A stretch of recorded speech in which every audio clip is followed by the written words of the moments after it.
Welcome to the Wish I'd Known Then podcast, where we focus on how authors found success, looking at strategies that have taken them to the top of the bestseller charts, as well as what they've learned from their mistakes. Because being an indie author is more than knowing the latest marketing trend. It's about being innovative and creative and learning from your mistakes. Welcome to the Wish I'd Known Then podcast. I'm Sara Rosette. And I'm Jami Albright. And this week on the show we have Lisa Susanne. Yes, we do. And it was a great interview. Lisa's a friend. I know her because she's a romance author, and we were in an author group together. And then I've met her a couple of times at Romance Author Mastermind. And it was just such a fun interview. She switched. She wrote romance rock stars for a while, and then she switched back in 2020 to sports romance. And it's just been so successful for her. And I can't wait for you guys to hear how she did all that. So, yeah. We talked about release schedules and writing cliffhangers. Mm-hmm. She says her reader group calls her the queen of cliffhangers, which, it's always good to keep readers wanting more. So we picked her brain about that. So it was really good. Really enjoyed it. Yeah, it was. It was great. Yeah, so what's been going on with you? I have been admin this week. I have a huge long list and I'm marking things off. And so that feels kind of good to get stuff done. Yeah. And the other interesting thing that happened to me this week was that a reader let me know that my audiobooks were up on YouTube. Mm-hmm. Like somebody else had just uploaded my 6-7 hour audiobooks.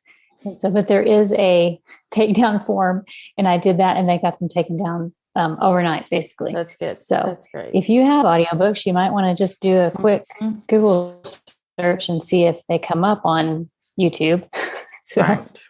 That was not fun, but that's taken care of. That's good. Yeah. So just doing a lot of admin and kind of taking a break from like the mental work of plotting and writing. I finished the draft and I've set it aside for like a week or two. Right. And I'm working on just, the things that have to be done, like, accounting and fun things like that. Yes. Those fun things. It's the beginning of the month. Yeah. What about you? Working on some things, and we went to my daughter's over the weekend because it was my granddaughter's 9th birthday party. And my daughter, as I said, is the party queen. In fact, she launched her party business this week and right after the party on Saturday. And so that's been fun and kind of exciting. And so we've just been doing grandkid things. And, it was a wild and woolly weekend for sure. So anyway, we're just back at the normal stuff now. So that's it. I'm pretty boring this week. Nothing much to report. No update on your secret project. No update yet. No. Okay. You keep us posted though. I'm keeping it close to the vest. Yes. Yeah. Yes. So, so just sent out an email yesterday, just kind of being kind of real with my audience, things going on with my sister and stuff. And the response has just been overwhelming. I am very humbled and kind of blown away by how many people genuinely care and care about me. And so I guess this is just a encouragement to because that is not my normal content. The content for my newsletter is funny and light, but I just felt like I should report it because it is affecting some things as far as production and releases and stuff. But people just really were great, and it's probably been the most feedback I've gotten from an email since I started sending emails. So, in fact, like I couldn't return all of them. I'm having to do it in little waves because there's so many. Yeah. So anyway, just encouragement, be yourself, be real. People Yeah. your readers. And that is heartwarming because, we do want to connect with our readers, and that's obviously something you've done. But that, if you share something like that and you get that many replies, then obviously. And just the number of stories of people that, been in the same situation and had a great outcome. Some didn't have a great outcome, but I mean, just so, it kind of helped me know, like, I'm not alone in this. Like, this really is, everybody's having to deal with this. And so, in one way or another. So it was great. It was good. So I encourage everybody, just be real with your audience and, as is appropriate, but, that's my advice anyway. Yeah. Well, good. All right. Well, we should get on to the interview. Yeah. Let's do that because it's great. All right. Here's Lisa. Well, today we are super excited to talk to Lisa Susanne. Hi, Lisa. How are you? I'm good. How are you? We are great. And we are happy you're here. I've been wanting to talk to you for a while now. So, well, thanks. I'm so happy to be here. Yeah. Well, let me read your bio and we'll jump right into the questions. Okay. Lisa Susanne is a romance author who resides in Arizona with her husband and 2 kids. She's a former high school English teacher and college composition instructor. When she's not chasing her kids, she can be found working on her latest book or watching reruns of Friends. And you said you just went to the Friends experience this past weekend. Yes. So you're a true fan. I am. Yeah. Well, tell us how you got into writing.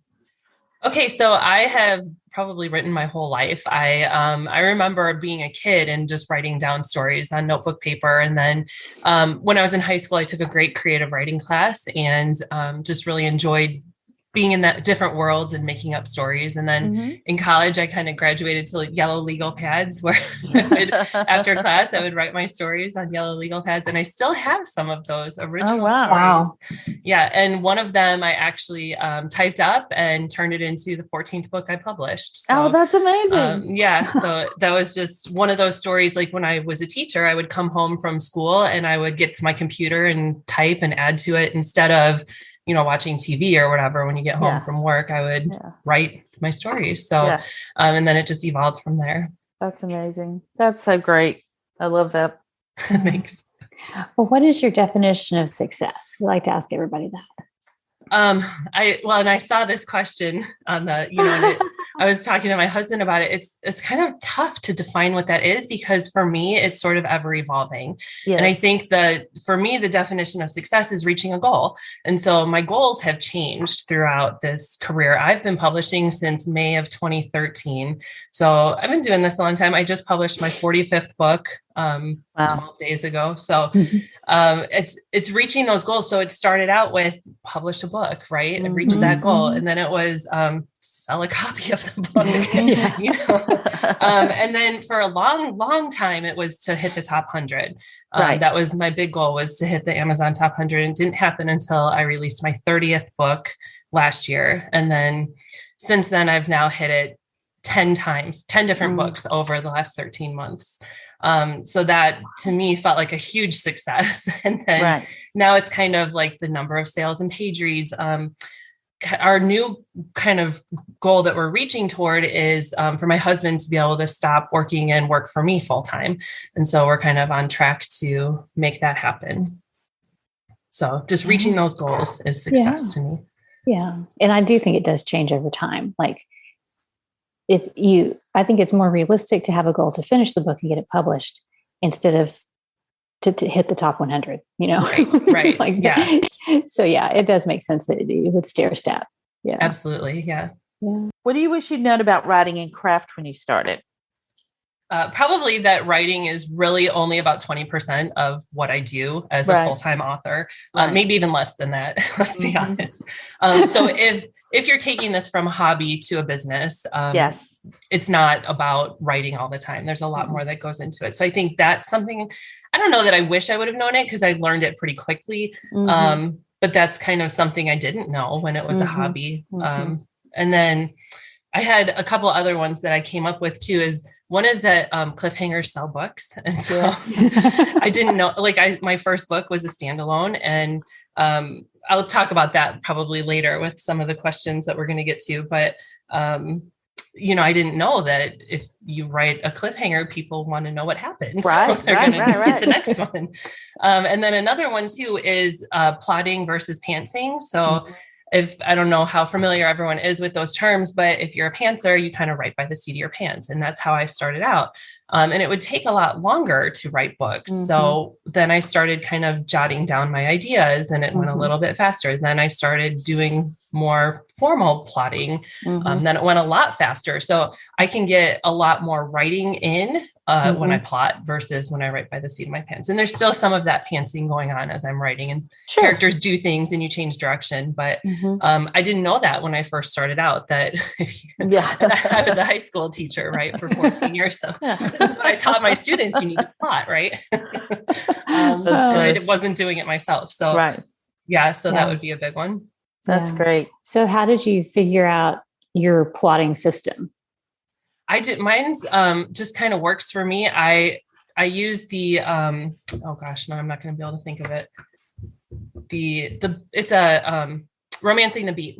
Yeah, we just talked about that. Yeah, Romancing the Beat. So I read that, and this was really just, I think 2 years ago I read it, but it kind of revolutionized how I plot. And I made, as a teacher, right, I made my own worksheet based on that book where I have, I can print it out and fill in each section of what I need to have. So that's sort of where I start, so I can get my idea polished. And then I go to my document and I sort of do like just chapter headings. I write in Word. And so I do each chapter and I write like a sentence or two about what I'm going to write in that chapter.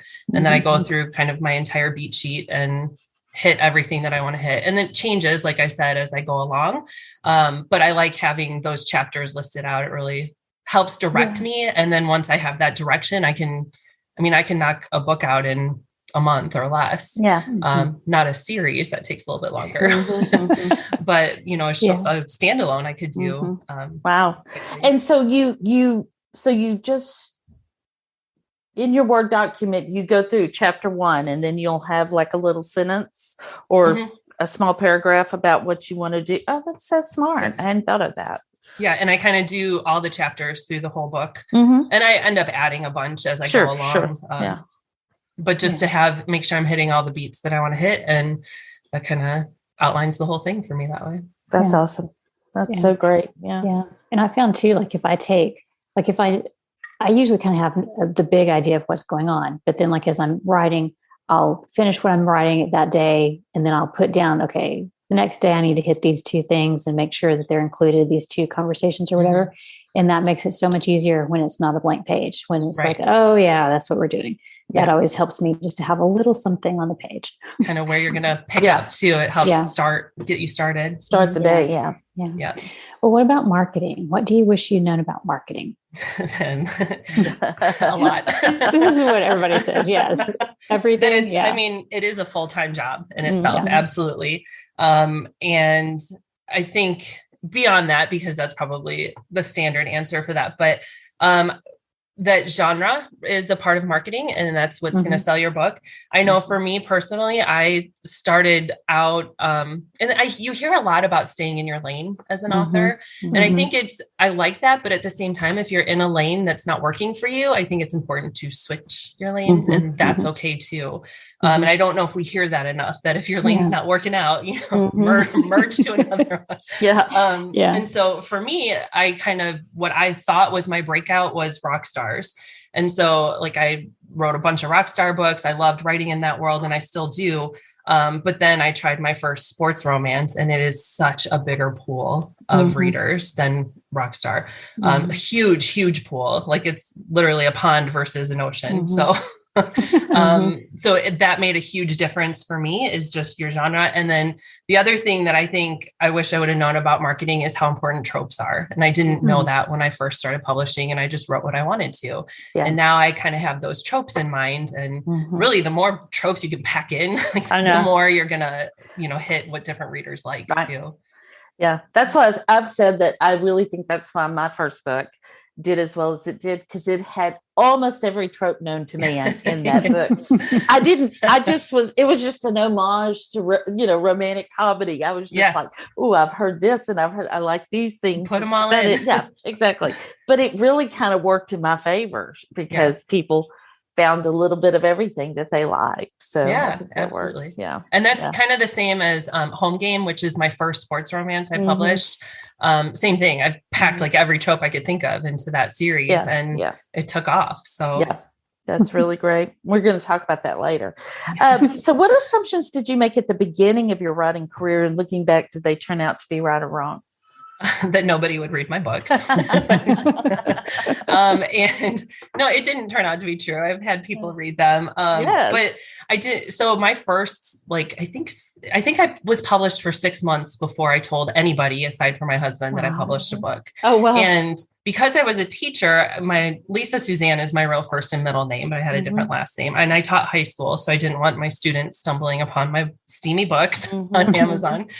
So I didn't tell anybody for a while. And then I started telling, I told my parents, I'm very close to them. So it was like this weird secret that nobody knew. And even them, I didn't tell my pen name for a little while, but then now I have. Yeah. And my dad, both my parents have read some of my books. So that's cool. That's fun. That is fun. But, I think what's kind of interesting, like that my assumption was nobody would read my books. And, a lot of family and friends don't read my books. And, it's kind of funny. My husband's always like, well, how come they're not reading or whatever? And it's like, they're not my audience, and that's okay. Maybe they don't read steamy romance books, and that's fine. Maybe they don't care about rock stars. That's okay. And so I don't get offended by that in any way, either. But at the same time, it's that part of that assumption did kind of turn out to be true, that, the people that you would think you want supporting you, they do support me in other ways. They just don't read my books. And right. And I found that a lot of people don't, like the girl that I started writing the book for, years ago. It was going to be her birthday. I was going to write her a book for her birthday. That's how this whole thing started. And when I finished it, I dedicated it to her, and I said, it's several years later, but happy birthday. But she called me and she said, it's so good. And I'm so glad, because I was really nervous. Yeah. It was not going to be. And I was going to have to pretend, and I didn't want to have to pretend. And I think that's a real fear for people, especially people that care about you. They don't want to, they don't want to say anything bad about your books, and stuff. And if they don't read them, they don't have to. They don't have to. Yeah. They can just assume they're wonderful. So that's a better way to look at it. Yeah. Yeah. Well, we like to talk about mistakes and lessons learned. So one of the things we like to ask is, have you ever made a mistake that turned out to be a good thing? That's tough. And I would say the one that came to mind is when I wrote my first book and somebody read it and was like, oh, I really like this, and I want to know more about this side character. And I was like, okay, I'll write 2 more books in this series. And then, then it became this chore to have to write these books. Because, but at the same time, I kind of feel like it turned out to be a good thing, because it kept me writing. And, when you first publish, it's a scary thing. And, it helped me that nobody knew, like it was just this secret thing I did, but then once people started getting interested in what I was doing, and I made that promise, I was like, okay, now I got to do this. And so, which is kind of funny, because those first 3 books are now unpublished. And actually my first 6 books are unpublished. And they're behind me, but I love those books. I love the stories, but I don't feel like they represent how I write now. With, like I said, I have 45 books out now. So the first 6 aren't as representative of the Lisa Susanne brand as the more recent stuff. So, yeah. And sometimes it's better not to, if you already have 45 books, it's maybe better to not confuse the reader, because that choice overwhelm where you're like, and if it's like, well, do I start with this series or this, or, absolutely. I can see why that might be a good idea. Yeah. It's funny that you mentioned that, because just the other day, there was, at my daughter's preschool, I went up to the front desk, and the woman there was like a substitute for the day. And, we just got to talking for a minute, and I told her what I do, and she's like, oh, I love reading romance books. And so of course I'm like pimping myself out at my I do too, preschool. If we're not going to, nobody else will. That's right. You're right. And so, I said, or she's like, oh, you're published on Amazon. I said, yeah, I have 45 books out. And she's like, oh, wow. And I wrote my name down for her, and I left, and I thought, I didn't tell her where to start. Like, she's going to get to my Amazon page page and be like, what do I do? You know, there's a lot there. So having those 6 not on there is probably a good thing. Yeah. That's great. Well, what about the opposite? Have you ever had something you thought was a great idea and turned out not to be? Oh, I don't know about that. That's tough.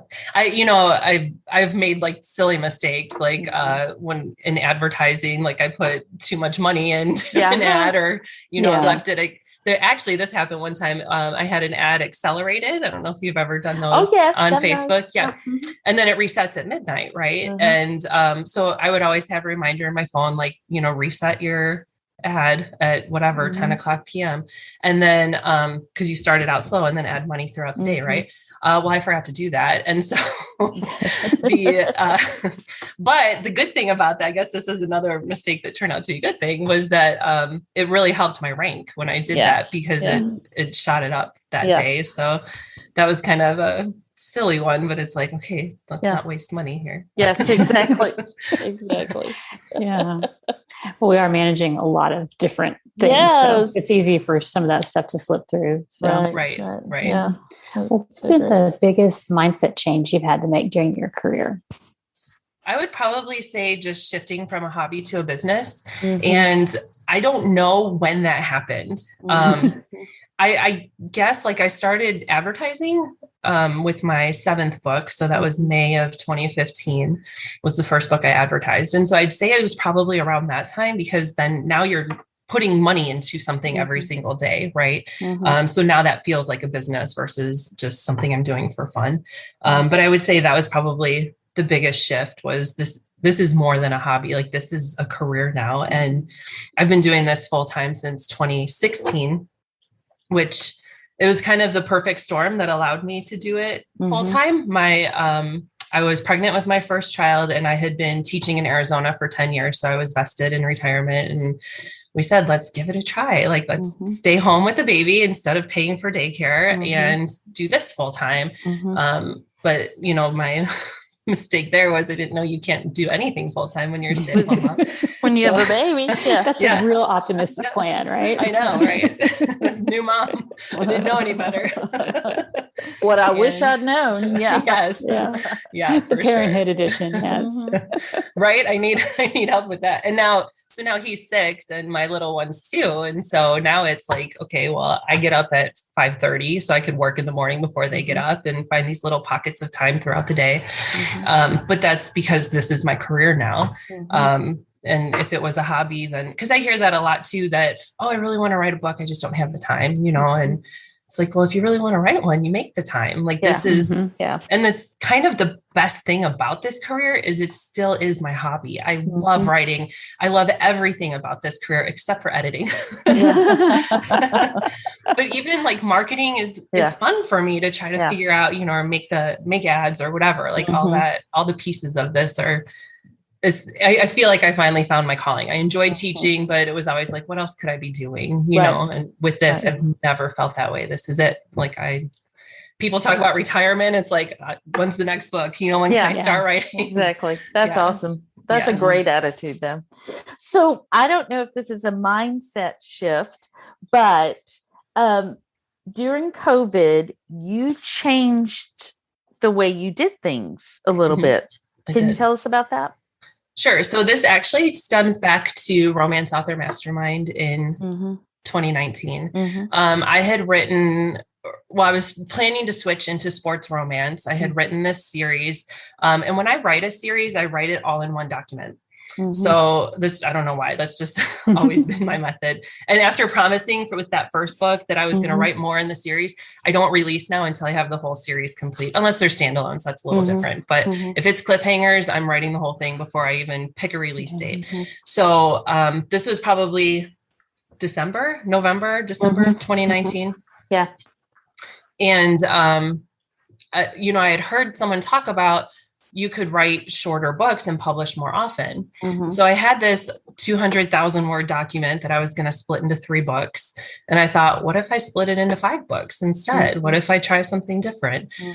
There's still technically full length novels, because 40,000, right, is what they say is full length novels. So I decided to try it. And I kind of edited so that I could have cliffhangers at 5 different points instead of, and I really like end every chapter with a little mini cliffhanger to keep you reading, you know? Yeah, me too. But then the bigger ones at those 4 points, because the last one doesn't have one.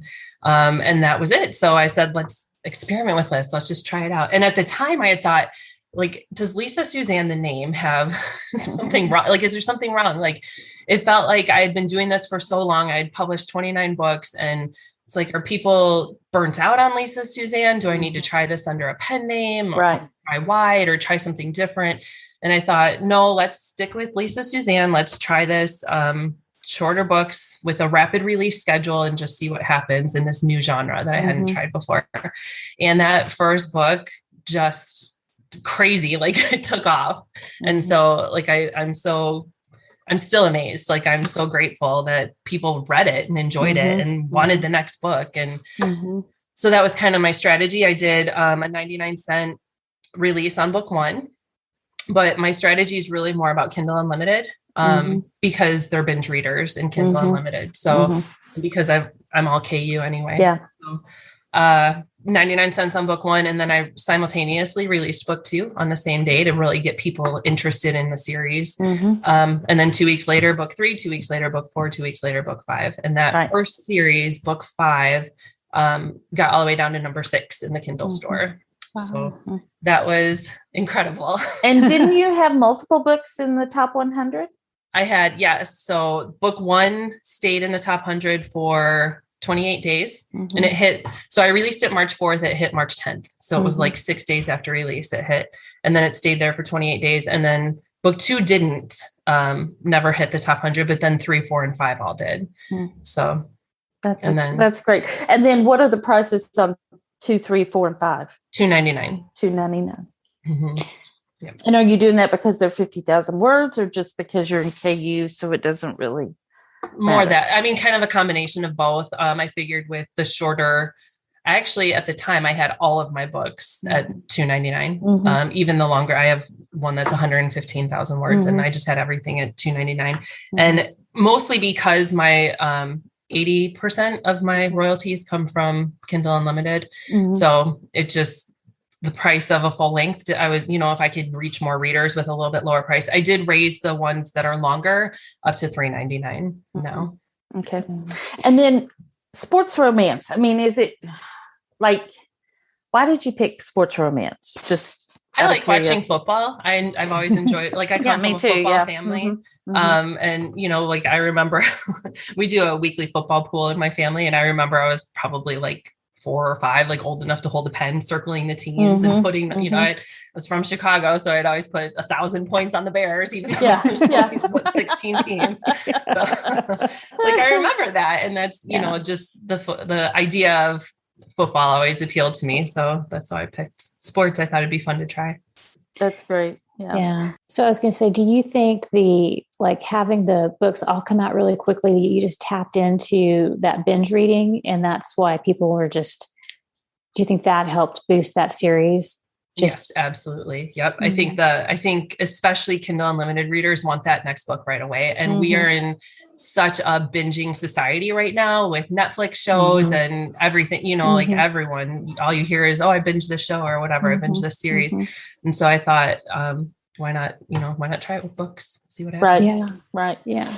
And now you've gone on to write 2 more series. Yes. And they're connected, right? They are. So the second series is about the first series, like they're brothers, the 2 football players. And then the third series is just another teammate. And now I'm going to start a 4th series for another teammate too. That's great. That's great. So they are the same couples throughout all 5 books? Yes. Yep. Oh, wow. That's great. Yeah. Same couple. And then the new series will be a different couple. That's really smart too, though, because that just keeps people involved. It keeps people coming back for more. And they're all branded really closely and very nicely. Oh, thank you. Can you tell us what went into that for you? So the one thing I knew I really wanted was a logo. So I picked Vegas just because I love Vegas. And I thought, if I got to do book research, okay, I can go to Vegas. Right. No big deal. We'll make You're willing to go there to research it, right? Yeah. So So then I thought of like a spade, cause it's like the Vegas aces. And I thought if you kind of look at a spade too, it kind of looks like a heart upside down. And so you can flip it and then make it into a heart. And then I also thought make one side of it into a football because it's kind of got that shape. And so I brought this idea to my cover designer, which I think Jami, you use her too, Najla. Yeah. I listened to your podcast with her too. She's amazing. She's amazing. Her. Yeah. I'm actually booked every other month from now until for eternity. They're going to be so often. That's why she's so hard to get into. Yes. Yeah. She's like, do you need to cancel your appointment this month? I'm like, no, I actually have a project for you. Yeah. Believe it or not. So I knew I wanted that logo. And so she made that happen. And it's awesome because now it's on all the books and, I have stickers and I put it on all of my postcards and everything. Like it's just on everything that I do now. It has that little logo with Vegas Aces. So that was part of it. And then, a lot of what the branding in it was kind of my conversations with her. And for the first series, we went with green, even though the team colors are black and red. But I wanted like a fieldy kind of feel to it. And I wanted you to really know this is a football romance. And so I actually had talked to several different photographers about finding a cover picture for it. And I mean, for 5 covers, it was going to be very pricey. And so Najla was like, you know what, we can just crop in a football on these pictures. And so she showed me some different guys in stock, and the first book, the first series is the guy you see on every teaser and every cover, like, but you can't tell it's him because his face is cropped out. And second series is the next guy that you see on everything. Right. Yeah. And then, so the second series, we just went with the same logo, and then we picked a different color. So I decided to do the team colors that time because I liked the black and red. And then the third series, it was like, I don't know what's like popular in sports romance right now. So we kind of looked through, we saw a lot of yellow and gold, and I was like, let's go with that. I love that. So so now everyone's trying to guess what the fourth one's going to be. I don't know yet. Like we're not, I don't know, but it won't be blue. I always say that because my rock stars are all branded with some blue somewhere on the cover. So but what I love though is even though your rock stars are branded differently, you can tell it's still a Lisa Susanne book. I mean, I feel that way. Maybe because I know you, but I do see that. And I think that's so smart. And that's good. Thank you. Yeah. And branding is so important. I mean, especially for a new subgenre that you're heading into, that is just so smart. So you write all of these and then you bank them and then you release them all at once. Well, not all at once, but over. A number of weeks. So before, when I was doing more standalones, I would probably release every 3 to 4 months in a year. And now I'm trying to do March, April, I'll do one series and then do maybe a standalone over the summer. And then do September, October for my second series of the year. I put my pre-order out to December to give me some extra time, but I think it's really important to have a pre-order set up for the next series to grab those pre-orders when you can at the end of the first series. But so I put it out to December just to give myself that bumper time, because you never know what's going to happen. Like I have a kid in kindergarten, I have a 2-year-old, and when I was writing the series I just released, I started it when my son was in kindergarten and I struggled. Like it was really difficult this year to find a new schedule for myself, because it's like, suddenly he's gone all day and you think you have all this time, but no, now I'm doing drop off, I'm doing pickup. And now I have a 2-year-old too, who's not at school full time, and she's not napping anymore. So now it's like, okay, I lost my 2 to 3 hours in the afternoon of work time. So, it was difficult finding my routine for this one. Yeah. It's like you have to rejuggle your schedule every couple of years because things are constantly changing. Sure. Yeah. Yep. So I have a couple of questions about, going back to your release schedule. So you have so you have your almost rapid release where you have your books come out really quickly. And then you have a time when you're banking books. So how did your readers react? Were they expecting more books quickly, or, did they know that there was going to be a pause? How did they handle it? Or how did you handle that? Just in terms of like so when the first series came out, I did the same thing with the second series, and I actually started writing it as it was the first series was releasing. I started writing the second series, and I put it for a December release because I knew I could get it done in that amount of time. And that wasn't a problem. And then I moved it up to September, and really nobody said anything. Nobody was like, you're not releasing more books faster. The only thing is I have a Rockstar series I've written the books for 2 of the band members, and they're all waiting on the 3rd. And the football, the one I just released was just yelling at me to write. And I've never like just put aside a project. I'm very like, I got to finish this before I can move on to the next thing. But it was like at the point where I couldn't get into this Rockstar one because I was so like, just wanted to get back to football. And so that was really tough too. And so when I finally made the decision to set that aside, because I had originally said I was releasing that one in December of last year. And I was like, this isn't going to happen. Like, I can't make this work. And so when I set that aside, then the football one just poured out of me. Like, it really helped getting back into that.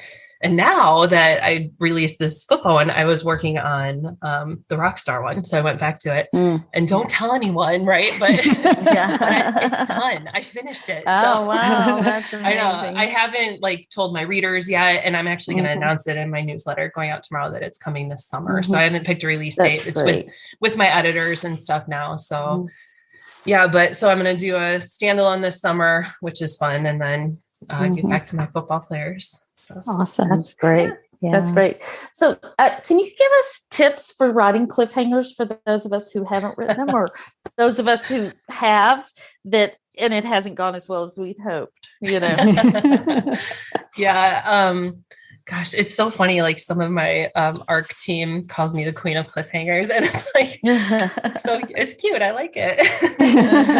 But I don't know, like it's tough coming up with them. And so I kind of look at it as like, what would make me want to grab the next book? Like, what's going to make me stop what I'm doing? And when I talk with my editor about it, I call them Kindle throwers. So what is going to make someone throw their Kindle because they got to have that next book right now? And so I think about that as I'm kind of crafting the story, and like, what problems can I introduce earlier on, so it's not just like they pop up and then it's resolved right away. And sometimes that's how it lands, and that's okay, but that's not as strong as of a cliffhanger as some of the other ones. And so another thing that I've done is make a list of cliffhangers from TV shows I watch. And so I did this with Friends. I actually slight obsession, but I made a list of each end of the season cliffhanger, and like kind of think about when you're looking for inspiration on what to do, like what made that such a great cliffhanger. Like, everybody remembers the episode where Ross says Rachel, right? And that's a cliffhanger. And so, what's the fallout going to be? Like, I have to get into the next season. And so, or there's tons of other shows, obviously, that have the cliffhanger too, so I kind of like study those as I'm watching kind of think about the storytelling as you're watching a show like that, and how you can make that your own. Use that for inspiration. Yeah. I thought Castle had good cliffhangers. I never watched that. My daughters really liked it, and so we watched it. And I thought they had good cliffhangers at the end of their season, because it was very much, that push, will they, won't they, will they, won't they kind of thing. So, but those are great tips. Really, really great tips. Yeah. Thanks. Well, I'm just so happy for you that this. Thank you. I mean, it's just been amazing, and to watch you go and watch the books go, and I'm really pleased for you and stuff. Thank you. I really appreciate that. Yeah. I've told Sara I pretty much tell everybody about you, because I'm like, listen, if you want to do it right, you need to look at this, because this is working. And thank you. So I think it's been an adventure, and it's kind of one of those, I've been doing this full time since 2016, like I said, and my books didn't really, I wouldn't call it my breakout book until 2020. And so I think a lot of it is just persistence. And I'm very much a head down and write kind of girl. Like I don't get involved in the drama, and with 2 kids, like I don't have time. No. So, and so it's like, I love what I do and I'm passionate about it. And so I was passionate about trying this and trying something, different and getting it out there. And so I appreciate that. And I think it's important too for people to understand that you were successful. Like your books did well before this breakout book. Like you were able to quit your job. And so I just think that, people are always wanting that breakout book, but you can still have a career and not have that breakout book until much later, or maybe not at all, as long as you're consistent and persistent as you clearly are. Well, and what's kind of funny about it is I considered my 14th book is A Little Like Destiny. And that's the one that I was written on the yellow legal pads that I was talking about. And I always considered that my breakout book until Home Game, which was a true breakout, but A Little Like Destiny did really well for me. And it kind of changed the trajectory of my career a little bit because that was my first cliffhanger, like true cliffhanger, series is a trilogy. And so I had always said, well, I'm never writing anything without cliffhangers after this. And of course I did, but, because I have a standalone series of interconnected, but yeah, and I tried duets after that and they didn't hit as well. And then it's really, for me, it's the longer series with the cliffhangers in between that have done well. Yeah. That's so cool. Well, and it's good if you have a really good breakout book later in your career, because then you have a big backlist where people go back and read. So right. There are some advantages. Yeah, that is really nice. That's and great. That they, I released a box set of the 6 Rockstar standalones right before I published Home Game. So it was like end of January, and then I published at the beginning of March. And that, because it's 6 books, in Kindle Unlimited, and I had that in my back matter while you waited for the next books to come on that first series, like that got a ton of page reads last year too. So that really was, having that backlist is great. Helpful. Exactly. Yeah. Exactly. Yeah. Well, what do you think the best thing you've done to set yourself up for success has been? Oh gosh. Best thing.